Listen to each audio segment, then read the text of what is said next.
The Fabulous 413 podcast is funded by Eastworks, a community of makers, artists, restaurants, and services located in the Mill District of East Hampton, where community happens. Learn more at eastworks.com. Welcome to the Fabulous 413. I'm Khalees Smith. And I'm Monty Belmonte. Later in the show, we'll explore the foodways of Western Mass with an exhibit and event produced by the Hampshire County Food Policy Council at the West Hampton Public Library. But first, today's fish is trout a la creme. No, it isn't. It's shad. And we can dig it. So much so that when we heard there was going to be a whole festival in the fish's honor, we had to go to Holyoke and learn more. We're here talking about shad. Woo! Just talking about shad. Right on. They say that shad is one bad Shut your mouth. fish. No. It's a delicious Shad fish, is a though. good fish, and maybe a delicious fish. It's a delicious fish, and the roe is delicious also. And we are at the Robert Barrett Fishway. Is that the guy's name? That is correct. In Holyoke, where the Holyoke Dam is, and the Holyoke Fish Elevator, with the Northeast Regional Director of American Rivers, our friend, and full disclosure, advisory board member for NEPM, Andrew Fisk. Hello. Hey. Happy to be here on the river. Wait a minute, that's the old radio station we used to do this on. We're on the literal river right now, I see. We can hear it. Yeah, we can hear it rumbling in the background there. And Andy, we have done a million fun adventures on our mighty Connecticut River, on the radio station, the river, and here on NEPM. And we're here to talk about shad today because something very exciting has happened. That's right. We are in spring migration season, so tens and hundreds of thousands of shad are swimming up the river. And you know what? It's time to celebrate that. And the way we're going to celebrate it is this Sunday. Are we going to be eating them on Sunday? Stephanie Moore? We are eating them. We are. We're doing some traditional shad planking. So you nail a shad to an oak board with some salt pork, and you cook it over an open fire, and we hope it's going to be yummy. Stephanie Moore, you are the organizer of this shad festival. Is this the first incarnation of this? This is the first festival, and we can thank the Massachusetts Office of Outdoor Recreation for a grant to put this on. But we have been doing a shad row for the last 10 years. Is that ROW or ROE? That's the joke, ROW. It is a race between other clubs who row in the Connecticut River and all enjoy all aspects of the shad migration, from the fish, the fishermen, and then the dead shad. And the festival is going to be at Holyoke Rose. The festival is at Holyoke Rose at Jones Ferry River Access Point in Holyoke. But we wanted to come to the dam here because the dam represents something big and important in interference and also technology when it comes to the shad migration. Yeah, the river celebration, the shad festival is an amazing thing because what do we need to care about? We care about our river, and we care about everything that lives in it. And shad are an amazing symbol of what rivers provide to us. And so here at the dam, this is the first major falls. And so for millennia, the shad would swim up the river in the spring, and they would navigate up through the falls here at Holyoke. Well, now there's a dam. And so the Holyoke Gas and Electric is doing an amazing job helping those shad and other fish get over the dam with their elevators. And that elevator is now operating, and there are over 200,000 shad that have made it over the top of the dam, and they're swimming towards Vermont to make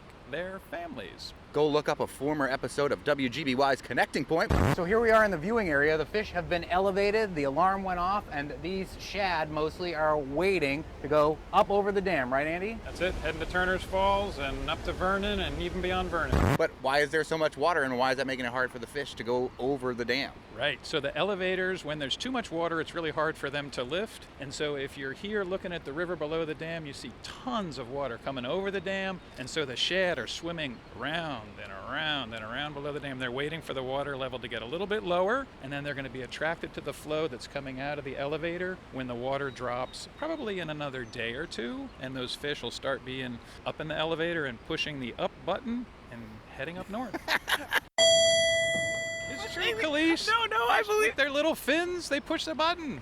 I mean, I used to watch the snorks. I get it. Swim along with the snorks. Are there things that change in their habitual patterns when they're forced to stay in one location instead of continuing to move north like they need to?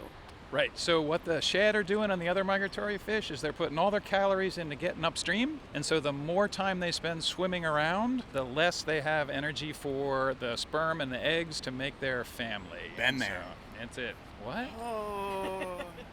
So it ends up driving down the count of shad when they're forced to stay in one place. When they have to work too hard, exactly. And so the falls have always been, that's hard work for the shad. And so dams can make it harder. And if you want to geek out a little bit, you want like little science data. Love it. So You are a doctor. Always. Shad, right? If you have a healthy population of shad, 1 in 3 of those shad should be able to have families multiple times. They come up here, go back to the ocean, come back. Today, it's less than 5%.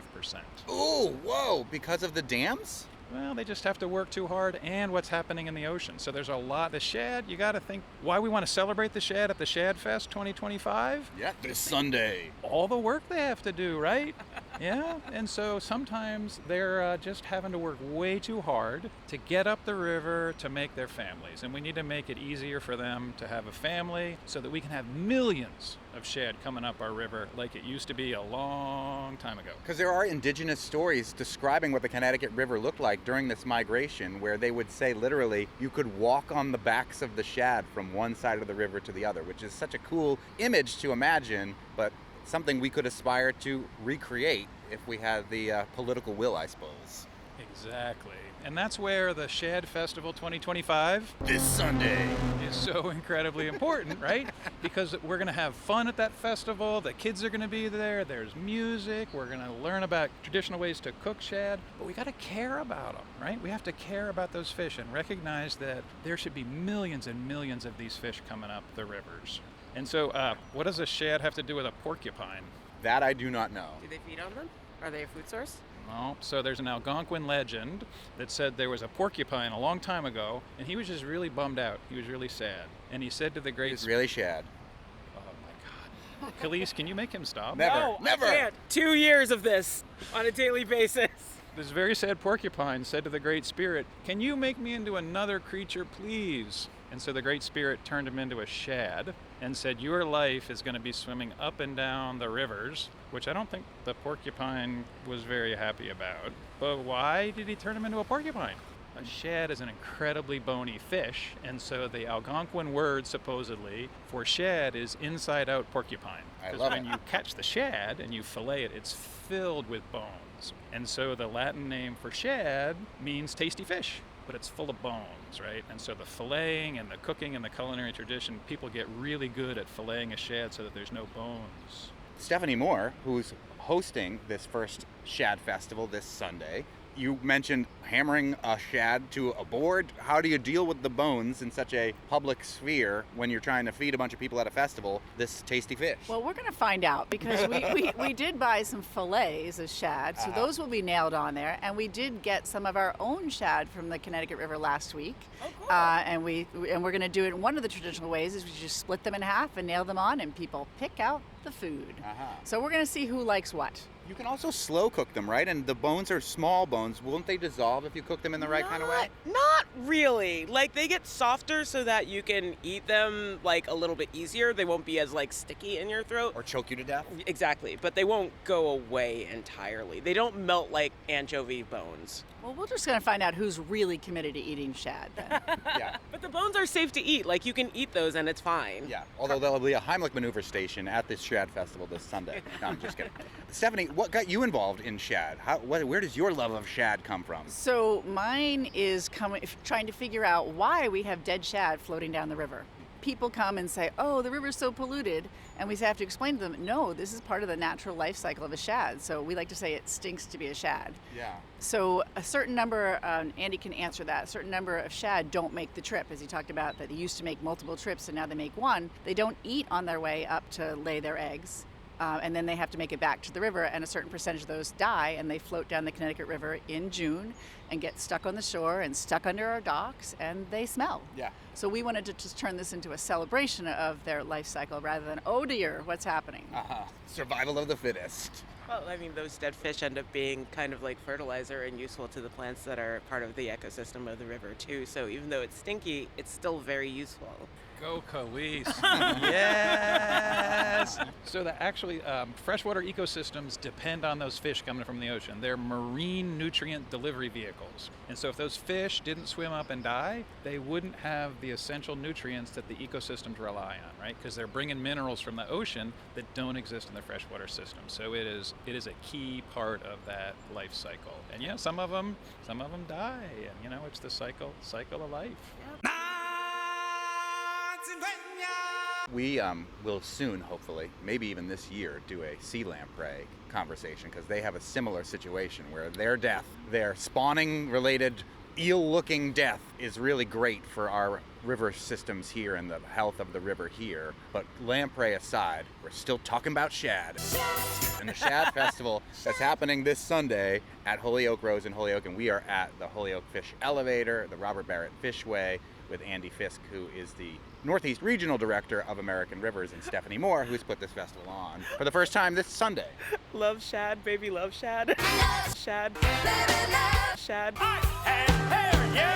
They're all music-based, I'm sorry. They're rich in B52 vitamins when you eat them. So there's going to be music at the Shad Fest, Tell right? us what's happening festival-wise at the Shad Festival, Stephanie. Also, I see on your paper here something that says Middle School River Monsters, and I have questions. Okay, so the day starts out at 10 o'clock with rowing races between the area clubs from 10 to 11, and then at 11 we have our middle school program, who we affectionately refer to as the River Monsters.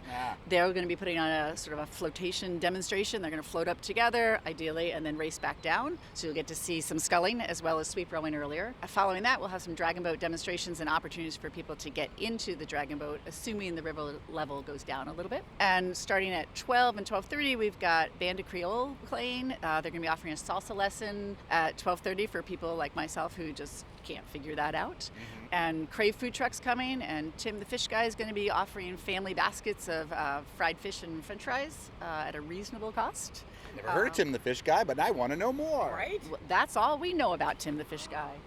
Karen. We just saw it. Yeah. All right, we've been distracted by a heron. Well, speaking of eating fish, we are watching heron and then a bunch of turkey vultures here at the Holyoke Dam. It's like shooting fish in a barrel here now that they can't get over it, right? The birds love it when the elevator's not working because all those shad are just circling around. Yeah, so this We're is, watching. even if you don't get to go inside and see the elevator in action, it's fun to just park here in the parking lot and see some incredible birds and watch what they're up to. And there was that time a couple years ago when the seal swam all the way up from the ocean. He was chasing the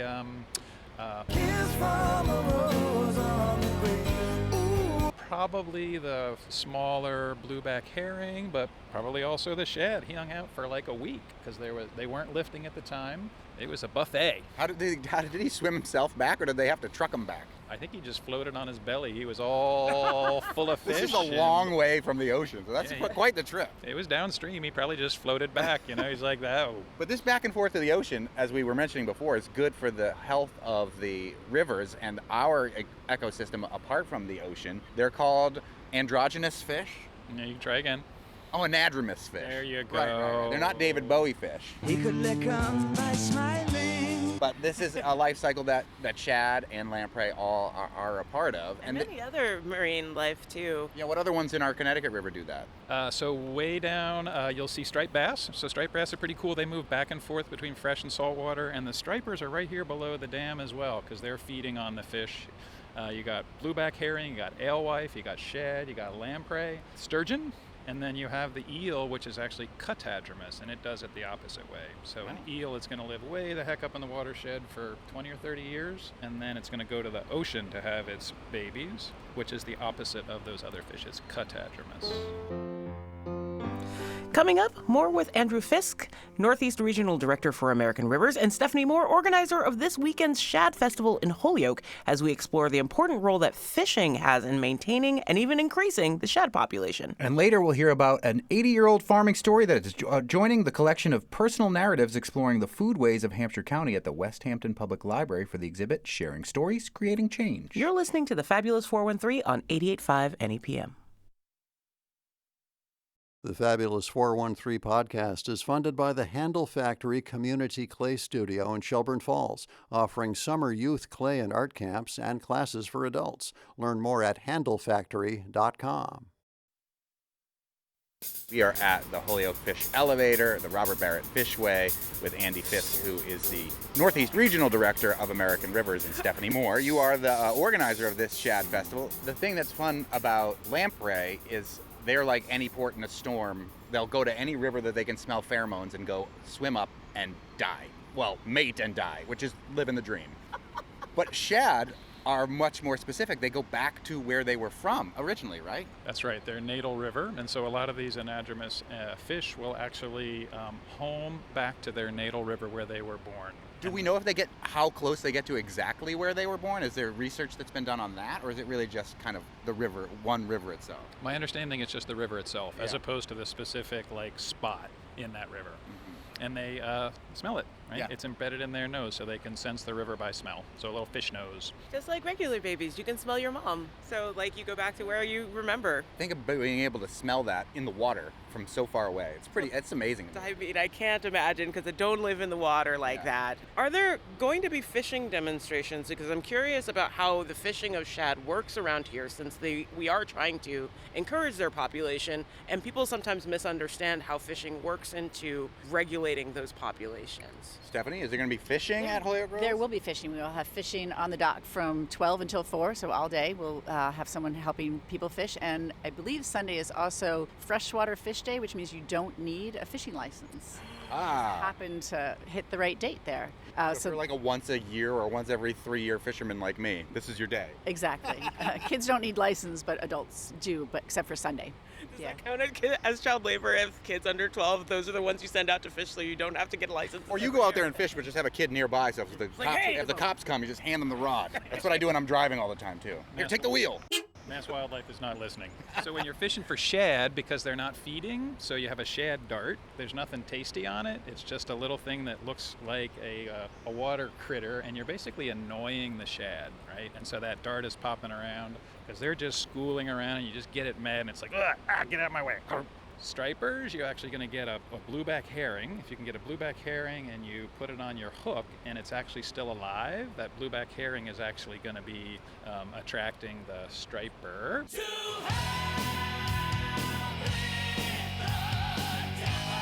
So stripers like live bait, shad do not. To Khalees's question, when a population fishes and appreciates the taste and flavor of a fish, it's actually better for the fish population. You would think, like we've done so many times in this country, we overkill. Capitalism is the issue there as opposed to sustaining and sustenance. How does it work with fishing being something that makes a population more appreciative of their fish? Well, for a couple of reasons. One, shad are tasty, so people like them, right? And so that there's more exposure to them, we'll pay more attention to the challenges that those fish face, right? So part of our struggle is to be able to make rivers healthy again, and that means removing dams and making water quality better. We just need the public to support that, right? And that requires money. And then there's stuff going on in the ocean. So a lot of those baby shad, they're getting harvested along with those fish that are turned into fish meal and other products. So there's way too many baby shad being harvested in the ocean. And that's part of the problem. So we need people to really care, and we care through our stomach. And so when we care, we'll get more fish coming back and they can be managed well. One of the problems in the shad fishery in the Connecticut River is the people that have the commercial fishing licenses. I think there's just 2 left. And the guys are in their 60s and 70s. One fella retired. They seine net. They go out at night and they seine net in Connecticut and bring the fish up. And there's just not as many people that are enjoying the fish, which means there's not as much interest in having a commercial fishery, et cetera, et cetera. So we got to figure out how to make people care through their tummies and through their head and their heart. Okay, now we got to talk to the dudes with the commercial fishing license. I know, they want to go out on their boat. Right? I'm on a boat! I'm on a boat! This whole week has been wait, who does what now? Okay, we have to go talk to them. Thanks for giving us 4 other stories we got to go do now. This is the first Shad Festival happening this Sunday at Holyoke Groves, Stephanie, that you've put on. What's your vision in the future? What's the goal for this festival after year 1? I would love to get good at this shad planking and then offer a shad dinner next year that we put on. That'd be great. Also to get more people down fishing from the community. I don't think we've got some, older gentlemen out fishing, but we don't have a lot of city kids down fishing. And I think it's a great resource to get them down and enjoy the river and then see what else the river has to offer. So during the day, we'll have kayaking opportunities, rowing opportunities, so they can figure out other ways to get out in the river. We're going to have art projects for people who are a little less inclined to get on the river. We're going to do Japanese fish printing, so you take a real slimy fish and you coat it with ink and you put it on rice paper and you get this beautiful picture. We'll have windsock socks, so fish-based wind socks for kids to make, 3D boats for them to make and race on a little pool. We're making river necklaces, and we have a lot of vendors coming just to make the whole day enjoyable. That's really fun. That's awesome. Yeah, and it's really crazy because, I mean, you think of Holyoke as a city. You may know that the river runs through it, especially if you drive over the bridge, seeing the dam and see how mighty and powerful it is. And not just because of Brad Pitt. A river runs through it, yes. Cast your line into the current. But it's so easy to get to the river from Holyoke. Like if you go to the mall, you're like this close to being at Holyoke Rose, and sometimes there's a disconnect between how close we are to the river. In Springfield, too. Yeah. There's so many ways to be able to get on the river in Holyoke and Springfield and other places, but at Holyoke Rose at Jones Ferry, you can come kayak, you can learn to row, you can fish, or you can just watch the river. Can you swim? No comment. At your own discretion and safely. Yeah, the river is really high right now, so I would recommend being very careful unless you know exactly what you're doing. Not to look too far into the future, but like once the festival is done, what is the next step that people can interact with the shad? Sure. So in the fall, the little juvenile shad are going to be heading out to the ocean. It's hard to see, but if you come down to the river in the fall at dusk, the whole river will be popping. And you'll see this popping all across the river. And it's the little baby shad that just stick their little nose up out of the water and pop and go back down again. And nobody really knows why. Right? They're just happy. They're like, we're heading to the ocean. It's a really cool natural phenomenon that you can watch at dusk. And when we are out rowing on the river, we see it quite a bit. That's really cool. Baby shad popping. The other thing about the migration, which we're in the midst of right now, and at the Holyoke Dam where there's an elevator, they want to keep going up north to Turner's Falls, which is the next dam, I believe. Very different science about how to get them over that dam, revising that science because the elevator works so much better than the so-called fish ladder in Turner's Falls, right? For 13 years, there has been conversations about how to make the Turner's Falls Dam and Northfield Mountain operate better for the river. And that includes getting rid of the really bad fish ladder up at Turner's Falls and replacing it with an elevator. And unfortunately, it's been too long a fight, too long a struggle. And the current proposal is to basically have another 10 years before we get better passage at Turner's Falls, because only 10% of the fish that make it past Holyoke can make it past Turner's Falls. And that number should be 75% of the fish that come to a dam should be able to get over it. So tens and tens of thousands of fish are not being able to get up to places where they love to raise their family because the company does not want to invest in its legally required standard of making fish get over a dam in a safe, timely, and effective way. And then if they make it all the way to Northfield, they have to face the big boss of the chopping machine where it sucks the river backwards into a reservoir where then they will drop to generate more electricity. Not a good system, in my humble opinion. Is Northfield the final location where they're looking to spawn, or are they trying to go like way up the river? They go way up the river, up into Vermont. So historically, Bellows Falls was the falls at Bellows was too hard for the shad. They're not like really strong swimmers, and so that is 200 miles of the Connecticut River and all the tributaries. That's a lot to do on no dinner. Good for you to get all the way to Bellows Falls. On no food. They don't eat. We got to get out of their way. Exactly. What's the percentage of shad that actually make it the full journey these days? Like to Bellows Falls? Yeah. We're still figuring that out. So research scientists, the Connecticut River has a whole series of radio transmitters that are stationed. You can see them on bridges, and there are shad that have little tags in them. And so the researchers are understanding when the shad are in the ocean and they're coming up, how many of them are traveling which distances and where they're going. So we don't really know that. The model says that there should be 1.3 million shad entering the Connecticut River. And so that's what we think is the amount of fish this river can support. I think that's a way underestimate. Why? Because if you go back in the historic record and you look at records of shad being harvested, and we've done it for hundreds and hundreds of years, and you look at other rivers like the Potomac. So the Potomac is a river that's a little bit bigger than the Connecticut, and we have records through the period of time of colonial harvesting. The Potomac River can support 20 million shad. And it's a little bit bigger, and so the Connecticut should be supporting a goal of like 10 million shad, and the average number coming here at Holyoke, 300,000. So we are way under our goals for the biological capacity of this river for shad. So it really should be millions and millions of those shad swimming up the river every year.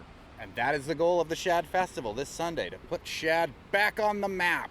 on the menu. Which is good for the shad. Yes. It sounds counterintuitive, but it's not. Give us the details one more time on the wheres and the whens and the whats of this Shad Festival this Sunday, Stephanie Moore. So if you want to watch rowing races, that starts at 10 o'clock.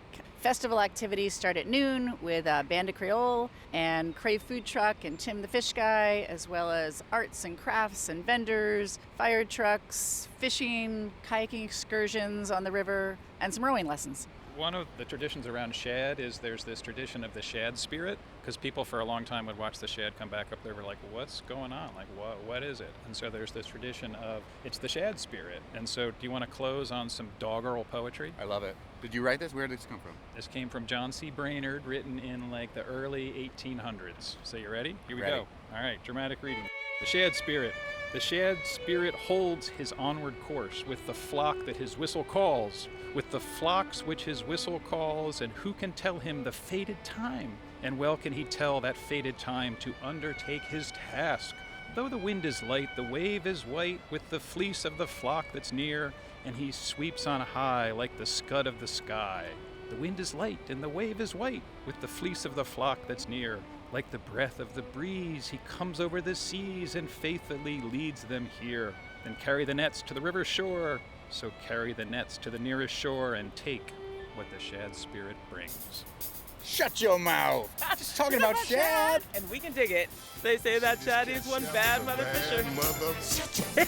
Find more information on the Holyoke Shad Festival at holyookrose.org. And the Holyoke Dam is open for the season, so people can go check out the fish elevator while the shad season is going. Wednesday through Sunday, 9 to 5, the Robert Barrett Fishway will be open for folks to explore, observe, and tour until June 15th. You can find more info on that at hged.com. And it is so cool to It go is so check it out. cool. Now to hear how lived experience can impact community and policy as we hear about the exhibit Sharing Stories, Creating Change from the Hampshire County Food Policy Council next. You're listening to the Fabulous 413 on 88.5 NEPM.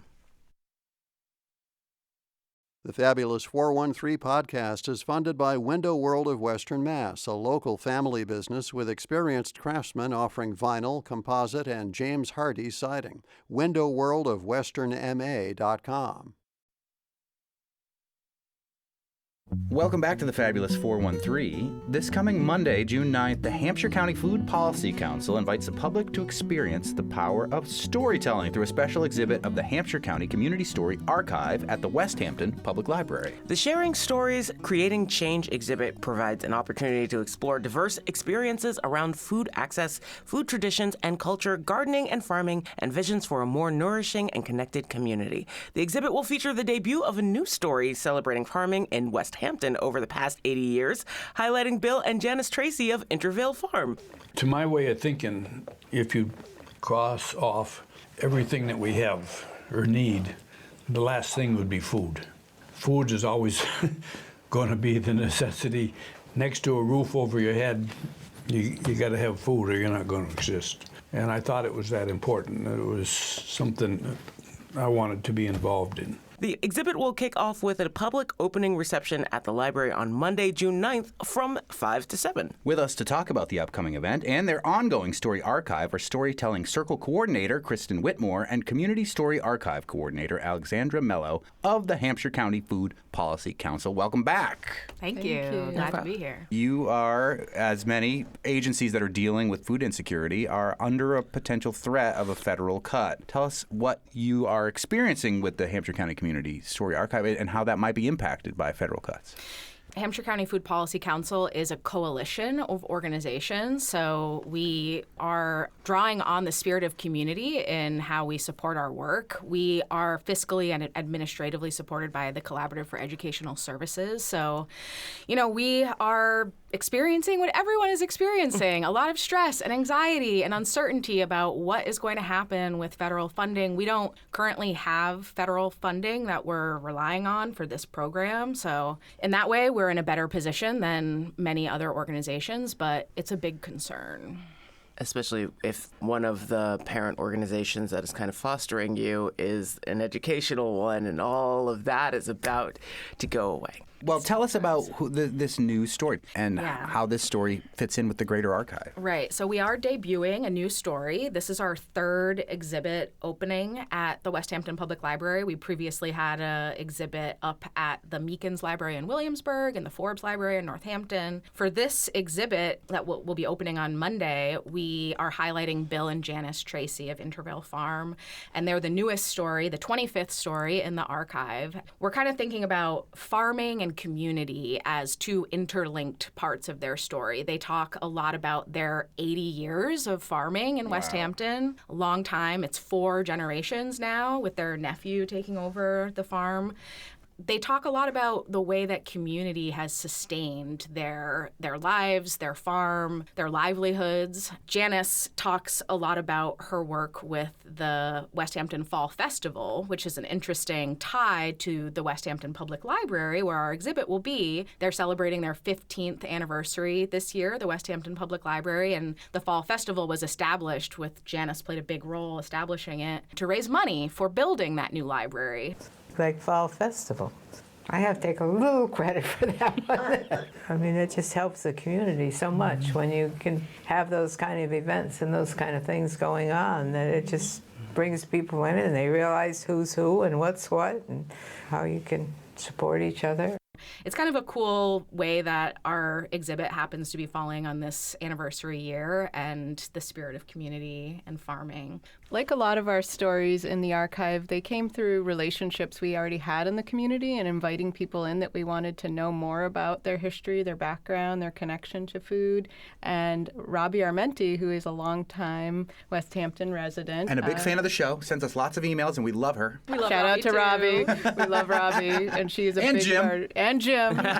Can't leave out an amazing local Jim musician. has written an entire album of music to support the West Hampton Public Library's yes. fundraising. Right, Ed. So Robbie formally introduced us to Bill and Janice and said, their story is amazing and they're very humble people and they would never, ask to be highlighted. But I really think, in this day and time, and also the fact that they're in their late 80s, that it's time to record them. This winter, we were able to sit literally at their dining room table with them, with Johan Rashi Vega of Radioplasma, who's done our audio work in the past, and myself and Roz Malkin from our circle, and spent almost an hour and a half with them reminiscing of their life stories back to their childhoods, their connections to Stockbridge at UMass, where Bill studied, and also his father, the land in West Hampton. And, they were like, if not grandparents by the end of it to us, just someone that you seemed like you'd known forever. And I'm sure you experienced that a lot in radio, but for us, it was just so welcoming and refreshing. So it was just the perfect fit. It's in the town they've been in for over 80 years. They have so much knowledge to share. And the fact that the farm continues in a new iteration today with the CSA program with Bill's son, Rick, and daughter-in-law Maureen, who are, moving towards transitioning it to their nephew now. So great 3-4 generation story. And, living elders to tell us and share with us their knowledge. And they will actually be at our panel discussion on the opening on Monday. So if folks are able to come and listen, you would actually get to meet these wonderful people who are so open to share their knowledge. And we're speaking about sharing stories, creating change, the exhibit that will open at the West Hampton Library on Monday, June 9th, 5 to 7. And we're speaking with Kristen Whitmore, who is the Storytelling Circle coordinator, as well as Alexandra Mello, who is the Community Story Archive coordinator for the Hampshire County Food Policy Council. Now, the Hampshire County Food Policy Council isn't only about storytelling, right? What's the regular day-to-day of the Hampshire County Food Policy Council's main bread and butter, if you'll pardon the food analogy? Especially because in your email, I think that you have like 3 titles. Yeah, I wear many hats. And I mean, it's interesting that you say that because I think increasingly storytelling is the bread and butter of the Hampshire County Food Policy Council. We didn't start out that way. We started out as a group that was really looking to build kind of a coalition between people who work for organizations and do this work professionally and residents that have lived experience of food insecurity, people who struggle to access us fresh food. And we've really kind of grown the work around resident engagement, community members from Hampshire County that care about food justice and that also are experiencing these struggles, and building folks' capacity to actually lead the work themselves, to tell us, like, what is it that you want to do to change your community? And that's where this project came from. I remember back in 2022 when the Food Policy Council had just launched, and I was sitting with two residents, Kia and KC, that are still involved in the work today, and we were in their living room. We were talking about, okay, we started this Food Policy Council. We're really focused on this sort of consent-based, collaborative model. What do we want to do? And storytelling was the first thing that came up. People, they were talking about how much they wanted to talk to other people in their community about what they were experiencing.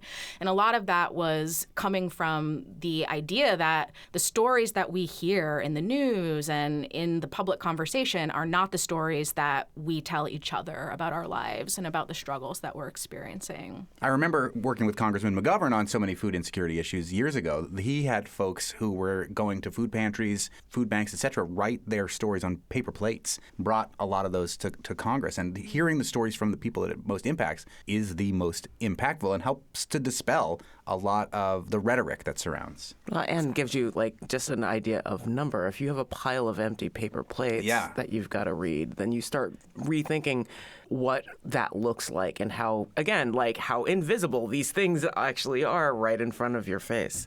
Obviously, we're a food policy council, and storytelling goes hand in hand with policy advocacy. And so we've started out with kind of community building around this project, but the next phase is connecting this work to policy advocacy and helping community members identify what are the policies that actually connect to my lived experience and how would I want to shape those policies to make a better community. Regarding the stories themselves and using them as tools for further policy creation, have you seen in these exhibits some of the gap for advocacy being filled by the people who come to see these stories, not necessarily by the people telling the stories themselves or the people who can affect the actual change in government, but from the people in between who maybe weren't aware of this and want to help? Well, my experience is that stories allow us to connect emotionally. That's not just my experience, but all of us as human beings. And so when you can actually feel empathy, even if you haven't experienced something, you're going to take that issue to heart more and speak to others about it. So people may have agreed with our values and our mission in the past, but now understand again that at this time there is an urgency, and these are my community members and real experiences that I can connect to, and that there are solutions offered in our story archive as well and in our work in the Food Policy Council, that it's not like we don't have the answers of how to fix our food system, but that we need more voices joining together and people in all different sectors to be joining together with the same messages to our politicians and funders. Coming up, we'll learn why this latest West Hampton story is the Hampshire County Food Policy Council's first new tale in a while, and how their methodology is inspiring other organizations with Kristen Whitmore and Alexandra Mello as they get ready to open their exhibit, Sharing Stories, Creating Change. You're listening to the Fabulous 413 on 88.5 NEPM. The Fabulous 413 podcast is funded by Northeast Solar, offering solar options, energy security, and solutions for the local community. Learn more at northeast-solar.com. You got 4 great kids, and it's her fault. That's just part of life. I'm down in the barn milking cows, and who knows what can happen to go wrong. So she gets the kids supper, gets them to bed, goes to the Cub Scout meetings and all of that kind of stuff. It's fun. And my mother told her always, don't learn to milk. But she did. We're speaking about Sharing Stories, Creating Change, the exhibit that will open at the West Hampton Library on Monday, June 9th, 5 to 7. And we're speaking with Kristen Whitmore, who is the Storytelling Circle Coordinator, as well as Alexandra Mello, who is the Community Story Archive Coordinator for the Hampshire County Food Policy Council. Why had you stopped recording stories? Recording stories is, as radio people, you probably know, you record something and then you have files and you have to figure out how to edit them and make them accessible and put them up to be actually accessed. And we work in a residents leading the work, so we're building capacity all the time of people to be able to actually do this work.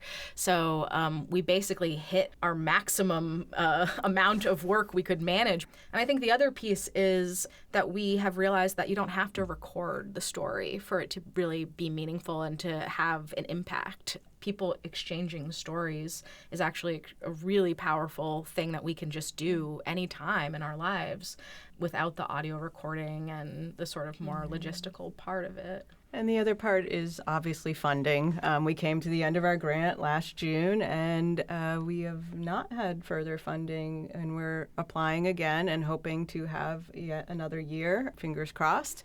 But it takes staff time and money and audio production to do all of this. So though I am an oral historian trained for the National Public Housing Museum, and I did actually this year just receive the Mass Cultural Council Creative Individual Grant, so that's a very small amount of money that allows me to give my time to this project. But we really do need to honor people's time and pay them. Yeah. So, we really are hoping to find ways to continue to fund and also honor our community members with stipends. And the relationship building, we don't just go and record once. We have workshops. We go back and forth with the clips. We work on their page on the website with them. We invite them and prep them for panels and do these traveling exhibits. So Kristen is always very humble in that sense of, she gives a lot of her time and her position to this work, but we have to fund Kristen and community-based stipends and people like myself being paid for our time. And audio editing is something that if you are not a professional doing it, you realize how hard it is. So we have great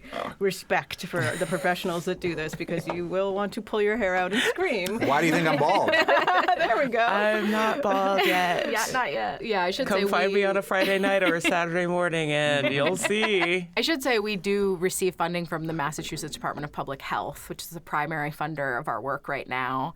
We've received funding from Mass Humanities in the past. That was actually the grant that really launched our project. We have not relied on federal funds, but as we know, the federal funds actually trickle down to places like Mass Humanities and to our state health departments. And so while we haven't been directly impacted by federal cuts, our funders that receive federal funding are certainly being impacted. And, we're always accepting donations on our website. There's a link there. Yeah, funding is a huge part of what makes the work actually happen. What are some of the other events that are not recorded that you do that encourage people to tell their stories to each other? Mm-hmm. Building partnerships has been a part of the work, a big part of the work. And we've been creating partnerships with other organizations and other communities that want to learn how to do this work. And so we've worked with the Quabog Food Policy Council. We've started working with the Food Bank of Western Massachusetts. We've given presentations to trauma-informed Hampshire County, which is a coalition of many different social service providers and community members combined, because they want to know how to ethically and in a trauma-informed lens talk to people about their stories and use them in a way that feels good to people. In my work with the National Public Housing Museum, I've given national presentations on our archive because I am bringing my oral historian hat into this work, because this will be history someday. People are just really inspired that we've been able to build this and build community around it and ask us to come. We actually have someone coming all the way out from Worcester on Monday who says, we want to do what you're doing. I've been at statewide meetings with other food policy councils and had 3 to 5 people come up afterwards and say, we want to be in touch. How did you do this? This is amazing. So we feel really good when we hear that, but we also were like, I wish we had funding to do this for everybody, because it is such important work. And it seems like right now, story, especially around advocacy, is just becoming the hot topic. Yeah, I think we have been kind of thinking about the ways that we can share our approach with other people so that they can go and do this type of work themselves. But then at the same time, we're also doing things like story circles. We had an event at Abundance Farm last fall where we brought people together to basically share a story around a fire. And I was so floored by how powerful that was. People left elated and just wow, it was so meaningful to connect with other people, especially around a fire, to really listen to each other, to be heard, to share something about our lives. It's incredible, I think, how powerful something as simple as sharing a story can be. Stories have driven humanity through the entirety of its experience. And what I like about this particular project is Johann Rashi Vega takes his radio chops and radio storytelling skills and applies it to these real stories about food insecurity in Hampshire County. And the 25th of these stories, as part of the archive, will be unveiled on Monday, June 9th at the West Hampton Library between 5 and 7. And then it's an exhibit that will be open for how long? It'll be up at the library for all of June and July. And are Bill and Janice, the farmers who've been farming for 80 years, just there telling the story? We are there wish. animatronic Bill and Janice like the Hall of Presidents? That's so much money. Or how will we experience this as users who want to hear this story? Well, the archive is always available on our website. So all of the audio clips are linked to the website, photos. There's a page for each storyteller so you can, peruse what different folks have to say. But what about at the library? What will we see? Like, what will we experience if we go to the library to hear this? So we have a panel on the wall for each storyteller who has contributed, and you're able to read excerpts from their story and also scan a QR code if you want to use a phone to listen while you're there. We also have an audio device that is offline and independent, just like in a museum, where you can stand in front of number one and press number one and listen to their voice. So low-tech, easier to access for some people. On the opening night, the draw is to come and actually see 5 of us speak on a panel about our experiences and reflect. Some of these stories were recorded a few years ago, but I think a lot of the takeaways are more relevant than ever. And if you come, when you're not having our opening night, you just can really take your time and walk around. There's also artifacts. There's original artwork and even food that people saved from, the food bank during the pandemic to say, this is what I was given. And there are little stories around that. There's writing, there's poetry, there's my photography. So yeah, there's a lot of different components in person. Online you can get a lot of it, but it's really different to just spend some time. We encourage people to a beautiful library in a beautiful setting. You can make it a little destination trip and go out for Every the time I afternoon. go to West Hampton, it feels like I went on a mini vacation. Yes, it is so relaxing and so beautiful, and they have outdoor seating. So definitely people could just take their time in the library and really absorb the stories and listen either offline or online while they're there. Are Bill and Janice the oldest interviewees that you've had for this project? No. Nan Clark, who is an amazing personality, which I would love to have her on your show someday. She is now 95 years old. She's a Chesterfield resident, and she's very active in the community. And she actually studied radio in the 1940s. At Emerson College. Wow. Whoa. And she has an amazing voice. So if you listen to her clip on our archive, you can hear her voice and how she speaks and carries herself. All families start by gathering around the food table in every place in the world. And babies, food's the first thing they need. They learn how to suck before they learn anything else. They're just first born and already their mouths are going, they're born that way. She is our elder at this point, and I am sad to say that one of our other elders actually did just pass away the beginning of the week. So that was a very poignant moment as we hung our exhibit yesterday, thinking about the importance of recording these stories and how many people, even us in our circle, have said, I wish I had recorded the stories of my parents and my grandparents, because we just think they're always going to be there or that we'll remember. And it's so different when it's in their voice. So we're very grateful for the elders who have shared their time and stories with us, and that knowledge that they're sharing is not about the past. It is the present and the future. One of the greatest things I ever did was get out a recorder and record stories from my grandmother. But you, listener, no matter what you're interested in or who you love in your sphere, if a smartphone is in your pocket, you have an incredible recording device, don't let it go to waste. Capture these stories before it's too late. Yes. How has the exhibit changed in curation from location to location? I know that West Hampton's getting a location-specific story added to your whole exhibit, but over the other 2 places that this exhibit has gone, how has it changed? Well, yeah, our first exhibit was all of our storytellers. At that time, there were 24. So we had, people ranging from 18 years old to Nan was 94 at that time, 94 years old. People who had come to Western Mass from all over the world and the country, from Appalachia, from the Middle East, from Puerto Rico. So we were really highlighting the diversity of the collection, I think, in the first exhibit. It was also at the Forbes Library, so it was right in the reading room, which is where people hang out and do puzzles, and it really had a sort of public kind of feeling to it. The Meekins Library exhibit in Williamsburg, which was just in March, was really highlighting Hilltowns storytellers. And so it was a much smaller space. We really highlighted people from the Hilltowns that had shared their stories. So that included Nan, also Amanda, who passed away just earlier this week. And also people like JC, who is a younger person who talks a lot about being a part of the disability community and struggling to get back to West Hampton from Northampton to back to her hometown because of struggles to access transportation. This next exhibit in West Hampton, I think, is sort of a combination of the two. The size of the room is sort of in between the Forbes and the Meekins, but we're back to having sort of a broader collection, but we're also highlighting this new debut story of the Tracys and Intervale Farm. What really makes it come alive is the community coming out to view it, that otherwise it's just stuff on a wall. Mm-hmm. And we really hope people do come and listen and also go home and continue to listen, because the audio is available on our website at any time to listen. And we've really consciously curated clips that are short and give you enough of a story that if you want to listen to the whole story later, you can. But we know that people sometimes just don't have the time. And so you can really get a lot from listening to 2 or 3 minutes of someone's story that may just change your world. It's like when StoryCorps airs on Friday mornings on public radio. People love that. Oh my God, I cry like every time it's on in the car. I can't stop myself.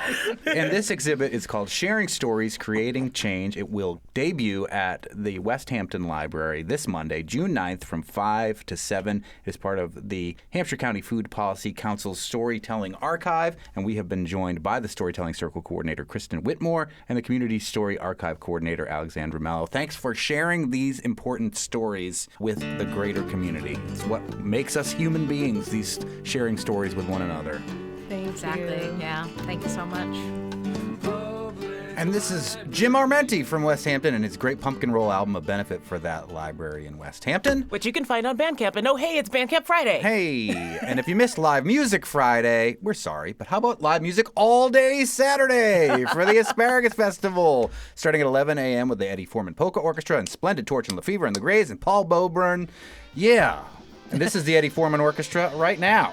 And frankly, I have a friend who's been talking to me about Paul Boburn for months. Yeah, so, I can't wait. Not to be missed. Some reggae music. Next week on the Fabulous 413, it's the week before Juneteenth, which means we'll be hyper-focusing on Black creators, educators, and community as Western Mass gears up for the holiday. So we'll hear from folks in film with documentarian Llewellyn Smith and producer-screenwriter Christian Banda. African TV syndication with Zulfikar Manzi, creator of the Matumbalas. We'll take a tour of ancestral bridges in Amherst. And hear about celebrations across the 4 counties. Including Springfield Symphony Orchestra's Juneteenth concert. Gonna be awesome. We will see you tomorrow at the Asparagus Festival.